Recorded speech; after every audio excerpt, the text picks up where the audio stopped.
We're just going to go ahead and start. My name is Claudia Diaz. I'm the chair for the Drug and Alcohol Commission, and I call this meeting to order at 11:42. Can I please ask Marina to start roll call? My name is Marina Moreno. I'm with the. Just the president. Okay, Marina Moreno present. Earl Medina present. Selena Villarreal present. Jesse Hernandez present. Juan Hurd present.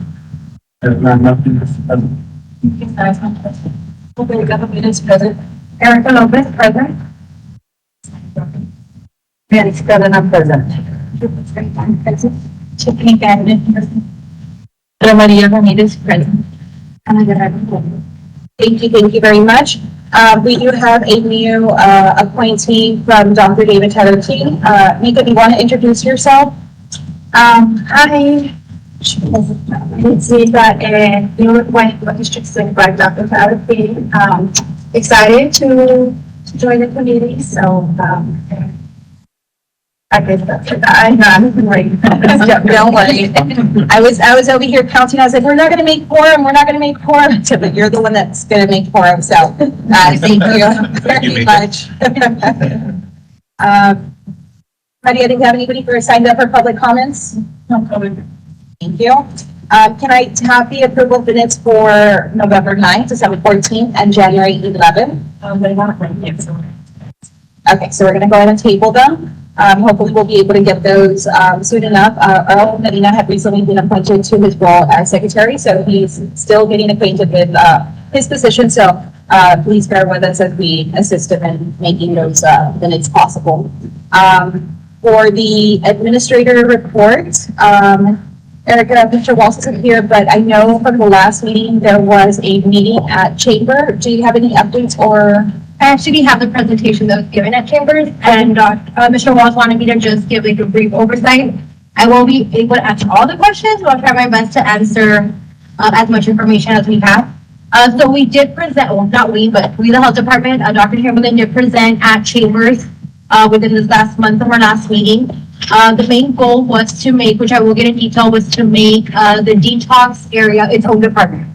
So it'll be the City of Laredo, not health department, but City of Laredo detox department, and it did get approved. If you guys see on our City of Laredo jobs website, the detoxification director position is up. So we're slowly making progress. We're slowly getting there. It seems real now. So that's the beauty of it. So I'll give you some more information as we go along.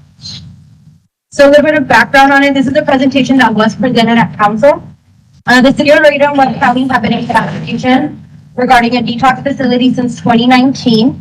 Webb County agreed to provide the facility located at 1315 Chicago and renovations to meet TAC requirements. The City of Laredo agreed to manage the operation. So that's pretty much information that we've been sharing along the way. I know remodeling and construction is still in the way. If I'm not sure if Mana comes in later on, maybe she can give us a little bit more of an update on that. So detoxification, I mean, we've been talking about it for years already. So it is a process that systematically and safely withdraws people from addicting substances, usually under the care of a licensed physician. Detoxification is an on-ramp to well-being. Here are some of the goals for the detox. It is to seek additional grant funding. 2023 support the interview selection process of director and key staff. Systems development for data collection. Connection with local mental health authority and other local aftercare resources. State licensure and opening of the program. TJC accreditation. Monitoring operations, incidents, clinical care, effectiveness to ensure needs of the population served. And our long-term goals, 2024 and beyond, is to use the data collected and collaborative efforts to guide future City of Laredo behavioral healthcare infrastructure decisions and support licensing and accreditations of new treatment facilities. So all of this is slowly in talks already, getting in the works. I know Dr. Chamberlain and Mr. Walls have been in the process of speaking to stakeholders, presenting more information on the detox center in order for it to become more of a vision, not just necessarily a dream that has been part of Laredo for quite some years. I know it's very small. I'll try to email it to Maria. Maria has a copy, so afterwards she can email it to you guys. So for 2019, the activities that have been completed, variance approval granted for Webb County location. January 2021, simplifying contracting to create materials and to build out facility financial projections in collaboration with city public health leadership. Summer 2021, construction vendor selection process began. Selection and initiation of construction begins.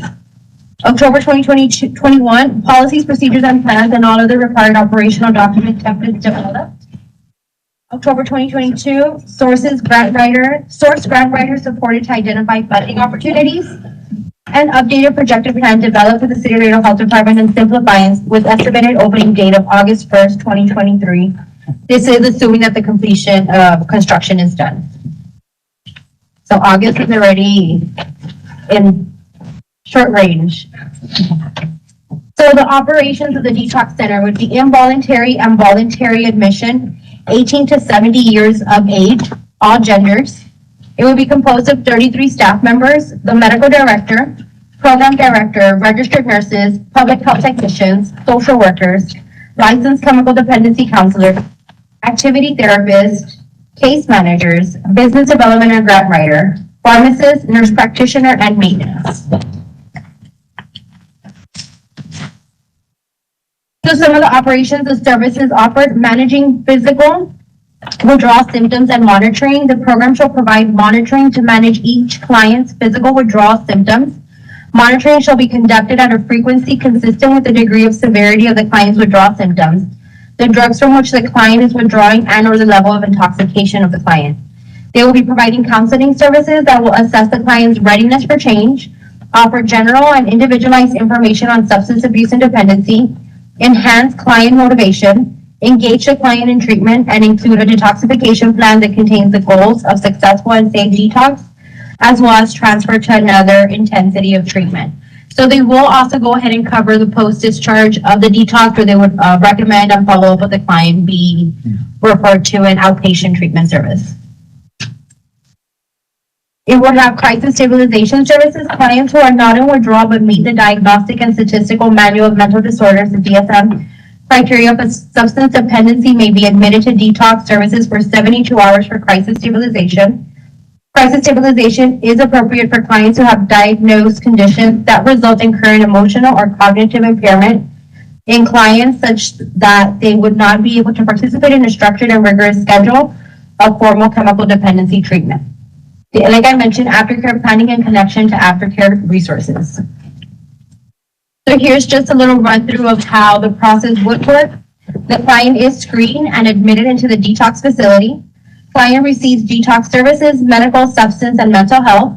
After detox treatment completion, client is discharged from facility and provided linkage to outpatient care, and then follow-up and continuity of care is provided. So for the good stuff, here is a blueprint of the detox. It includes the entrance, the residential areas, the nursing stations, also the little meeting rooms where they can go ahead and interact, the kitchen areas. I know it's very small, but there's detail in it, and that's pretty much the blueprint that we're planning on.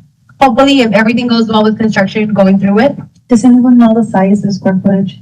I think it was 5,500.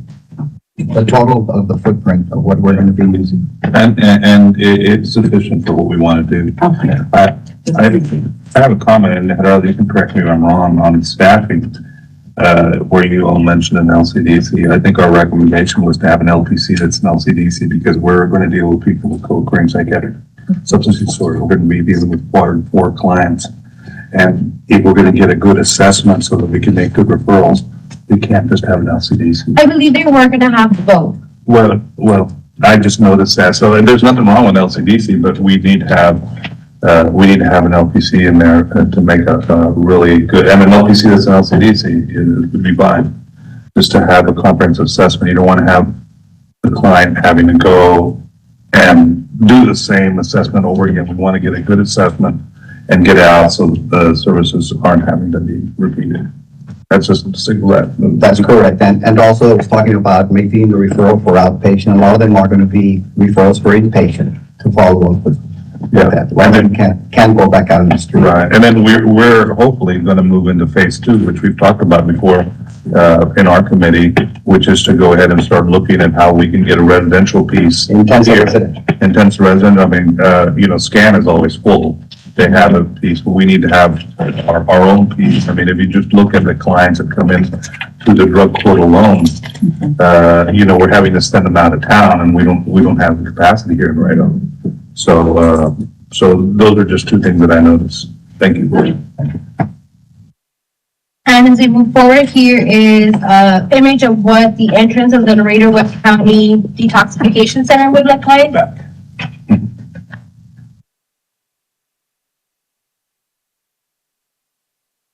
Wow, that's nice. What a difference from the, what a I difference think, from the I probation. think they could have dressed it up a little better. But I mean, it's still cool. I mean, better than the control center there, yeah. Very animated. Wow, that's gonna be used outside, yeah. That's nice. Has a sample of what the rooms would be looking like. Yeah. So now when it comes to revenue sources, so 1.5 million would come from the City of Laredo Municipal Court allocated fees. This is something that was approved back a couple years ago by City Council, that the municipal court would be charging a small fee that will be going into the detoxification center. So as of now, it is approximately $1.5 million that would come from that to the detox. 2 million would be from SAMHSA. We're also counting on federal and state awards, self-pay insurance and Medicaid, and public-private partnerships. We will be out of network for anyone holding a commercial policy seeking admission.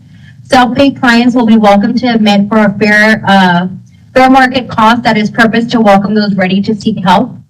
And CMS, which is Medicare and Medicaid reimbursement opportunities, are being investigated by Simplifyance Advisory Board members.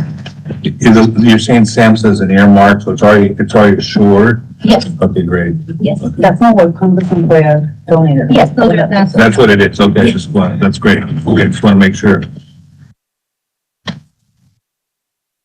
So here are the total treatment program and revenue. I'm not going to break it down because it covers all 5 years and it's pretty intensive. It does cover the top area, the municipal court fees that we should be getting, SAMHSA, self-pay and insurance estimate. Then it breaks down to all the operating cost, salary expense, facility medical equipment, operating supplies and furniture, advertising and marketing. It includes liability, insurance, IT consulting, medication costs, repairs, maintenance, professional fees, telephone rent, food and drink, software, EMR, utilities, and miscellaneous. So break it down per year. Again, this is just an estimate. Cost may be more, cost may be a little bit less. More than likely, they will be a little bit more. But this is just the estimate that we do have for the 5 years. More likely will be more. But More than likely, it will be more. is there a way that you can get permission to at least send this slide to the commission members? It would help us in that committee. I'll go ahead especially and ask them. for our committee. If you could please ask for permission. The only reason I'm saying So that because this was made public record since it was presented at council. yeah, I mean, that's been my experience. It'll be more only because this is a medical facility Yeah. and we have doctors and nurses around the clock. That's what it's going to be. You did say public information. Would you be able to send us also a link to it or a copy? I can send you, I'll look for it to see when it was presented, and there is a link on the City of Laredo. It's recorded, the minutes are there and everything. So I'll send that to Maria so she can go ahead and send to you guys. That's good. That's really nice. So the fun part, financial, then is another SAMHSA grant opportunity, the Medication Assisted Treatment Prescription Drug and Opiate Addiction Grant, MAT. If there will be available funding is 18,200,000, anticipated number of awards 24, up to 750 per year. This was submitted already. We went ahead and did the submission for this. The purpose of this program is to provide resources to help expand and enhance opiate use disorder. Program will increase access for individuals with opiate use disorder and decrease illicit opiate use. It's interesting because I just wrote this grant for another agency. But I don't know how it was written. I just wanted to make a reminder from many years ago, maybe a couple of years ago, that we talk about the benefits of injectable naltrexone for our clients. I don't know what it is that you all wrote, if you're using buprenorphine or whatever. The idea that we had in our committee was, let's go ahead and detox them and get them on injectable naltrexone because that is non-addictive.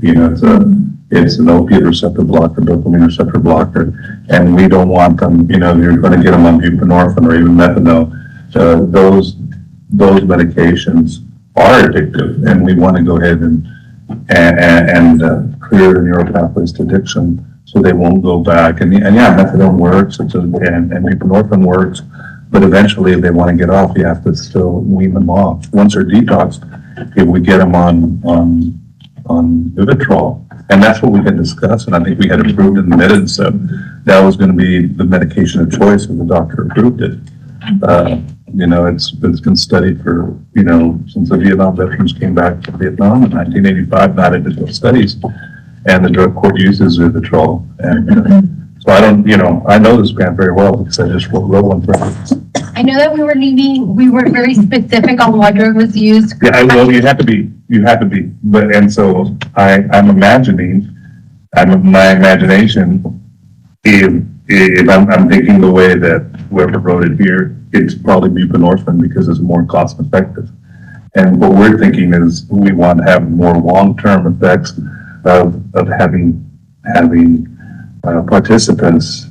Either way, it's going to help. I mean, I'm not saying buprenorphine won't help, but having the participants come out, have injectable naltrexone once a month, be on it for 13, 14 months, go in remission, and then they don't have to go ahead and get weaned off, and we started off with the detox.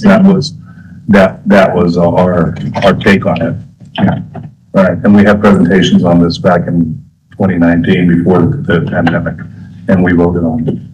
So now I'm hoping that when they wrote the grant, they thought about what we had talked about. Jesse, on the note of the grant, when do they award the? They will award this probably around August.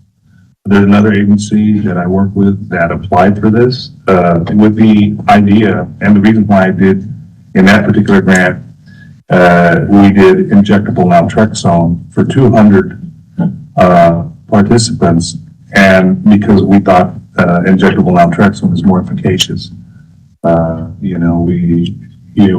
idea is that we have a lot of opiate addicts sitting in jail, and they detox in jail. It's a horrible way to detox, but they're already there for 14 days. We may as well start them on injectable naltrexone right there in jail, and then get them out and they start them some services.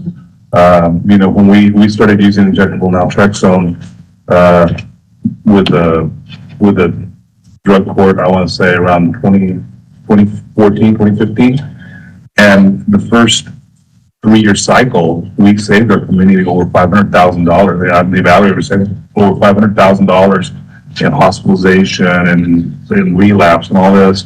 And so, the statistics bear it out. There's less cravings, and when you're working with buprenorphine, it's a controlled substance. And so this is not a controlled substance. You can have a nurse administer it. The idea between injectable naltrexone and regular naltrexone, I mean, because if a lot of doctors give naltrexone, right? But it's in a pill. It doesn't cost much. But you can plan your relapses by not taking the pill. But injectable naltrexone, once you have the shot, you're there for 30 days, right? And I have had many clients over the years, in 35 years, I've had clients that have been on methadone, I've had clients on buprenorphine, I've had clients on naltrexone or Vivitrol, and the ones that I see more success with are in Vivitrol. So that was a suggestion that I had. I don't mind that this is written, and I hope the city gets it, but I would have only hoped that they will look back in our minutes and take into consideration what we talked about, that is best practices. That's like when I mentioned the LPC, because we want to do this as a facility, and to be one, a best practice facility. And I think in this room, I'm the only one that's ever going to be, so. I believe. Another one of the grants that we did apply for was to expand substance use disorder treatment capacity in adult and family treatment workforce. That's a good one. Yeah, it was a very good grant. That's a great grant, yes. The purpose is to expand substance use disorder treatment and recovery support in existing drug courts. I know it briefly also mentioned that it could be interlocked with mental health court as well, if they do have a co-occurring disorder, but primarily it would be to the drug court. Anticipated number. That's a family drug court, not the Yes. drug court, yeah. So we need the family drug court, and we also need the mental health court that Johnson has been looking for a while. So anything that you all forget as a city is going to enhance when we can. Yes. And we would have to establish an MOU with Webb County, for the courts. Yes. So like we mentioned, anticipated total available funding up to 32,400,000, number of awards anticipated 81, up to 400,000 per year, up to 5 years, and all of this was also submitted, this last week. My take is if this grant was written correctly, well, I think you all have a very good shot because you already have everything in place. So I believe, even though I would be thrilled with the people, I'd be happy because it'd be supportive of what we're doing. Right. Then we have the opiate abatement trust fund, the Texas Opiate Abatement Fund Yes. also was formed to ensure that money recovered through the joint efforts of the state and its political subdivisions through a statewide opiate settlement agreement is allocated fairly and spent to remediate the opiate crisis using effective, cost-effective methods. And still on financials, since that's a huge part of detox, an estimated $456,250 per year per bed is the estimate. Public-private partnerships is something we're going to look into as well. Revenue cycle management administration and in-network status designation. So the facility has the opportunity to generate revenue. They will bill out of networks, private-public partnerships with hospitals, and are gathering DRG data to use for negotiation, reasonable agreement, and self-pay clients welcome for admission, like we mentioned. So this is the 2-year action plan. Hopefully, if everything goes as scheduled, this is what it's looking like. On board of medical and program director for April 2023. So hopefully, we're going in the right steps. The position was posted last week for the program director. August 2023 estimated opening date. October 2023 gathered feedback. For February 2024, it's a 6-month evaluation. July 2024, all beds in use and staff onboarded. And December 2024 is the 18th month evaluation. So the Laredo Webb County Detox Center City of Laredo Department recommendation. The recommendation is the City of Laredo, the Health Department, and Simplifiance have been working diligently to initiate operations of a detox center in the Laredo community. It is a recommendation to approve the creation of a new city department tasked to oversee day-to-day operations and maintenance of the Laredo Webb County Detox Center. The Laredo Webb County Detox Center, and if it still is a part of the City of Laredo Department, it has the ability to harness the resources of the City of Laredo, including the Health Department, Human Resource Support, Employee Health and Wellness, Finance Department Support, which is the Purchasing Department, Information Services and Telecommunication Department Support, Budget Department Support, and City Attorney's Office Support. If approved by TML to create department, currently researching liability insurance requirements and RWL Group. So these are some of the benefits of having the detox center still in the I city. absolutely agree with that 100%. I mean, it's better to have it with City of Laredo than going out, shipping it out. We can do it faster. Great idea. I like it. And just to, on that grant that you applied, I think you have a better chance, even though I'd like to go, but I think you have a better chance because last year, the ones that were funded in this region, in San Antonio, one of them was the detox program in It wasn't the detox program, it was the methadone program in San Antonio, and the other one was the UT Health Science Center. So they already had everything in place, so I actually think that you all have a very good chance. Hopefully. Well, I think whether it's, the grant that you all wrote or the grant that I wrote for this other agency, when I was writing it, it was, based on this particular program in mind. I mean, we actually wrote, I wrote for this particular, Drug and Alcohol Commission back in 2019. I wrote an MAT program that was funded, but then what happened was, it was funded, we were given the money, but then COVID hit and we had a lot of problems, initiating it, even though we wanted to start it, we had the staff and everything. And, you know, we had to give back the money, but we got funded for an MAT program. And that one was something that we decided here. I wrote it pro bono. We got the funding, and I use the same format for this. But, you know, I think that you all have the city has a lot of pluses that maybe the other agency doesn't have. We're hoping. So the title proposed for the detoxification center, which was approved, is Roots Recovery Center.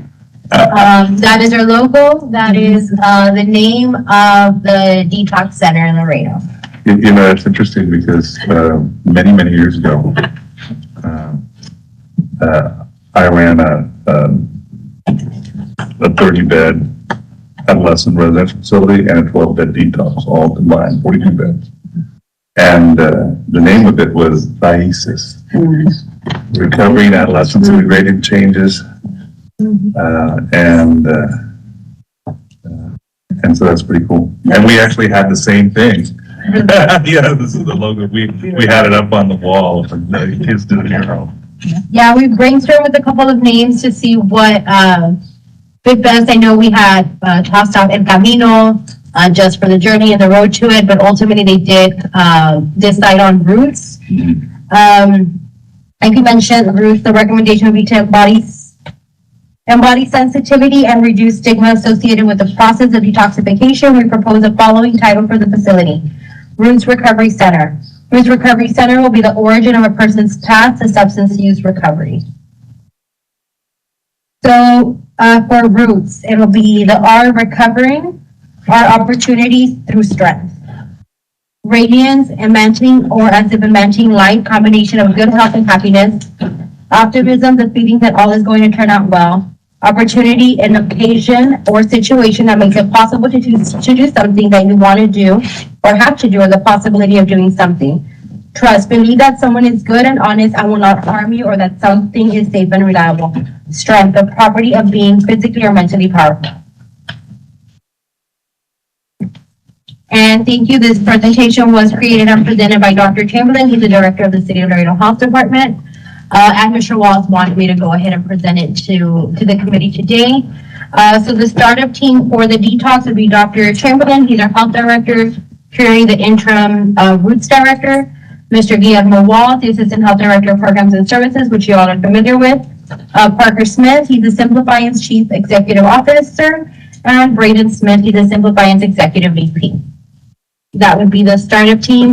Both Parker and Braden have been really good about helping us with just the logistics of it, of coming up together for either the grant or just any questions that they have. They've been great support system for Mr. Walls and Dr. Chamberlain. And that is it. So that's it. I can answer maybe a couple of questions, but overall, I mean, I can pass on the questions to Mr. Walls and he can go ahead and follow up. Questions, comments? So are you all recommending that it be a separate department, or it's better to stay as a health department? No, it was already approved for it to be its own department. Its own department. Yes, so if you notice in the City of Laredo jobs or government jobs, and you check, it says detoxification director, department detoxification. Okay. That's cool. So it'll be its own department. I like that idea. That's a wonderful idea. Thank you, Erica. Any other questions or comments? I don't know. And I do want to say, and I hope that, you know, in making decisions in the future, individuals like the detox subcommittee are included. I know that when the information was presented to the city council, it was a little bit last minute, or that it might have been on the agenda, but we weren't made aware of it. So I know we did have somebody representing the detox facility. I did watch it online. I couldn't make it. But I encourage everybody to get involved with city council meetings so that you all know what's going on.